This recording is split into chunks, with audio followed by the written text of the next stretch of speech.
आज आपण बनवणार आहोत पोहे। त्याच्यासाठी मी इथे कांदा कट करून घेतलेला आहे, शेंगदाणे, कढीपत्ता, कोथिंबीर, हिरवी मिरची आणि इथे आपण अर्धा किलोचे बनवत आहोत। त्याच्यासाठी मी अर्धा किलो पोहे 2 ते 3 वेळा स्वच्छ धुवून नितळवण्यासाठी ठेवलेले आहेत। आता आपण एका कढईमध्ये तेल गरम करून त्याच्यामध्ये जिरी व मोहरी टाकून घेऊया। जिरी व मोहरी व्यवस्थित तडतडल्यानंतर आपण त्याच्यामध्ये शेंगदाणे ॲड करू। शेंगदाणे व्यवस्थित भाजल्यानंतर आपल्याला त्याच्यामध्ये मिरची ॲड करायची आहे। शेंगदाणे कधी पण अगोदरच टाकायचे, जेणेकरून शेंगदाणे लालसर भाजतात आणि पोह्याला छान टेस्ट येते। आता आपण त्याच्यामध्ये हिरवी मिरची टाकून घेऊया। हिरवी मिरची पण आपल्याला व्यवस्थित तळून घ्यायची आहे। हिरवी मिरची तळली की लगेचच आपल्याला त्याच्यामध्ये कांदा टाकून घ्यायचा आहे।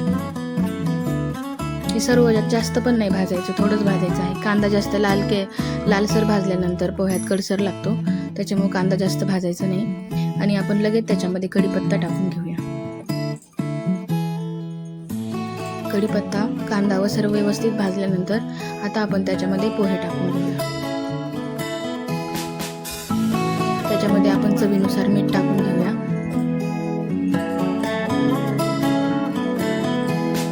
व अशी एखादी गाठ राहिली असल्यास हाताने आपण ती खोडून घेऊया। आता आपण त्याच्यामध्ये अर्धा चमचा हळद टाकलेली आहे। हे सर्व आपल्याला व्यवस्थित हलवून घ्यायचं आहे। हळद सगळ्या पोह्यांना लागली पाहिजे असं व्यवस्थित हलवून घ्यायचं आहे। आता हे आपण 1 ते 1.5 मिनिटं झाकून ठेवूया। झाकून ठेवल्यानंतर वेगळे असे पिवळी धम्मक पोहे दिसायला लागतात। त्याच्यामध्ये आपण थोडीशी साखर ॲड करूया आणि थोडी कोथिंबीर टाकूया। तर आपले पोहे तयार झालेले आहेत। आता फक्त 2 मिनिटं आपण ह्याला झाकून ठेवून एक वाफ काढून घेऊया व आपले पोहे खाण्यासाठी तयार आहेत। तुम्ही अशी नवनवीन रेसिपी पाहण्यासाठी आपल्या चॅनलला सबस्क्राईब करा आणि वरतून थोडी कोथिंबीर टाकून आपण गार्निशिंग करून घेऊया। तयार झालेले आहेत आपले पोहे।